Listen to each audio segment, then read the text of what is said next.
Landscaping na yan eh. Wala na ba? Oo. Tatanggalin ng mga distrito. Dahil yung mga ibang gaban sa mga distrito para ma-landscaping na. Kayo na talaga? Ha? Kayo na talaga? Wala nang iba. Tara na, dyan. Dito na lang. Oh, sana ako.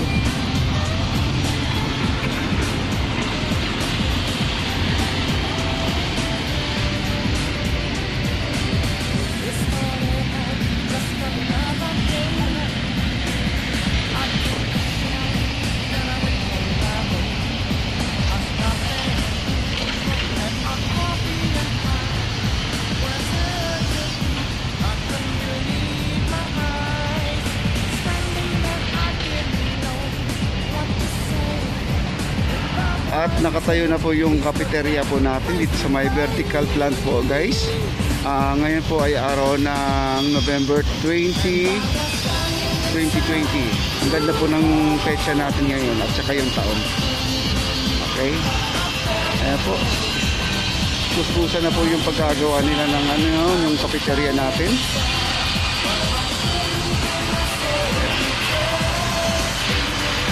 Puro bakal po ang ginamit ng materials. Wala pong gaanong kahoy. Yan po. At saka dito po sa may meron na tayong walkway po. Nakapisa na po siya. Yan. At saka doon banda guys, may nagbabako. Pinapatagan nila yung nagtatambak sila kasi talagang malapit na po daw ang talagang inauguration nito, kaya minamadali lang nila yung paggawa. At saka yun, mga kawani po nandito na po sila sa yung lagayan ng ilaw.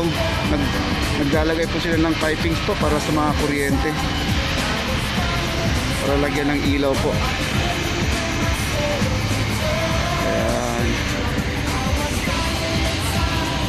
At punta po tayo sa may likod guys. Nung nakaraang update ko po dito, talagang wala pa to guys. Yung simento pa lang to. Yan pala ang nabuhusan, wala pa tong bakal na yan. Ayan, punta po tayo dito sa may likuran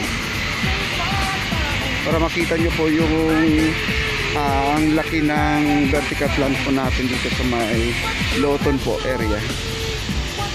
Ayan.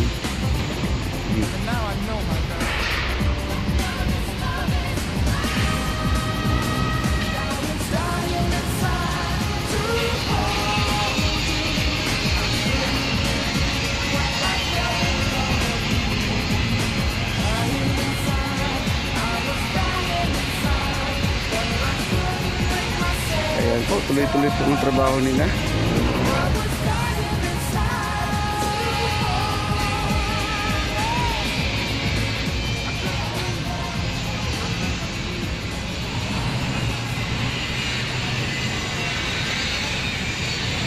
At balik na po tayo.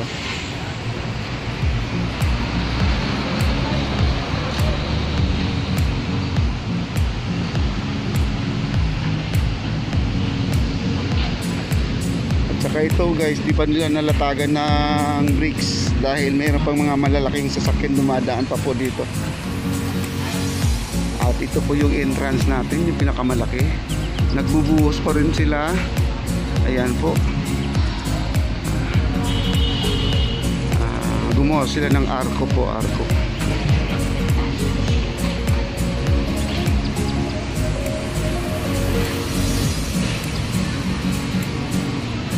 Ayan, gumagawa sila ng forma para bubuhusan nila yung poste. Ayan po, napakataas po.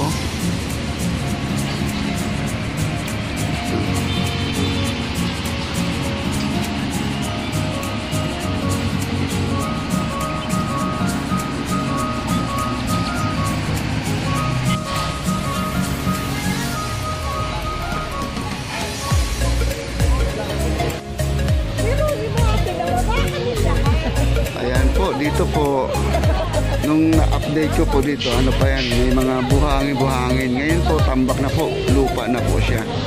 Ayan guys. Ayan, nakikita nyo pa yung post office sa likod. Ayan po. Kaya malapit lang po dito sa may Andres Bonifacio, Bulwagan po tayo. Saka yung mga poste guys, yun sa pinaka-wall natin, mayroon ng mga design. Lalagyan pa ng ilaw po yan.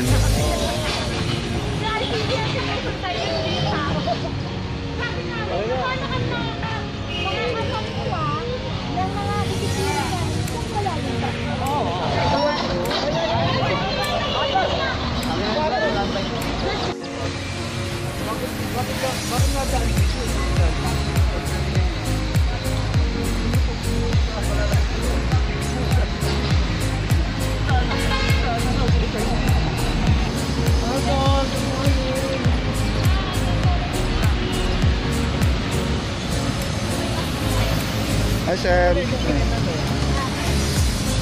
Ate Bel, alas 2 pa raw. Balik lang ako dito alas 2. Oo, kasi mag-ano daw sila. Magbubuga daw sila. Uwi lang muna ako, kaya napadaan lang ako. Nawala ako. Kasi kinakain ako ng engineer. Kaya pala, sabi ko na wala si Melvie ah. Sabi yung punta si Melvie. Pagkain eh, di ko Hindi, oo. naghihindi. Ikaw po naman, yung masamang tumanggi sa grasya. Totoo yan. Pero lagi-lagi na lang Di ba sir, no? lagi ko. Ano masasabi mo kay Ate Melvie sir? Subscribe nyo, Please subscribe. Melvie TV. Yeah. Ate Melvie. Ate Melvie po, paki-subscribe po bago kong channel. Ate Melvie. Ayan. Lahat po ng mga kalukuhan ko nandun. Kuya, anong channel? And don't forget to subscribe. Edwin D. Channel. Channel, o yun so mga And of subscriber course, na don't forget Kalsada TV. Kalsada TV. Ayan. subscriber na Kalsada TV. Si Kuya Edwin D. Edwin D. Channel. Channel. Ayan po. Yung mga kababayan natin dito sa may Manila po. Subscribe. Ayan. Buhay po. Ayan, mabuhay po tayong lahat mga Manileño po. Ayan, ang sinasabi nating mga vlogger, mga veterano na po yan. Mga malalaking bahay po yan. Di po matitibag. Oo, di matitibag na yan. Matitibag kasi laging nasa kalsada na lang. Yan po ay talagang nakabuhos na. Ayan o, ang galing naman ni Kuya. Yan tinatawag na plancha. Pinaplansya niya, plancha. Ito kayo kanina sabi ni Focus eh. Kaya nag-check si ano si Sabi na sa akin na clearing. Natakbuhan ko lahat dito. Yung pala.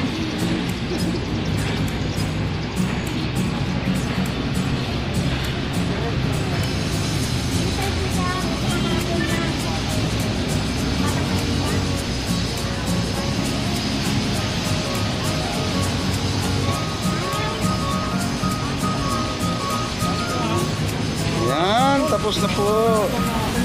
Ang isang linya pa lang po. Ayan. Hi, Sam. Ito po.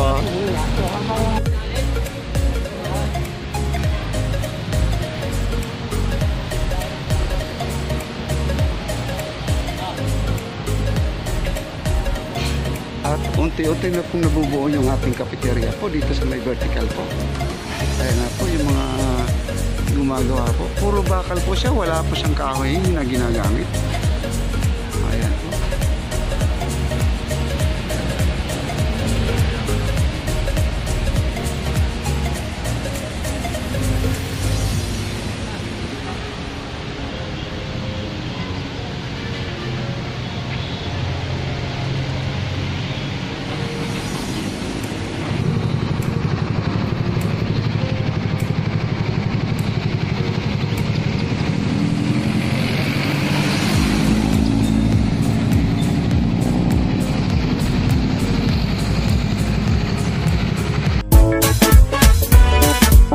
Yeah, ladies and gentlemen,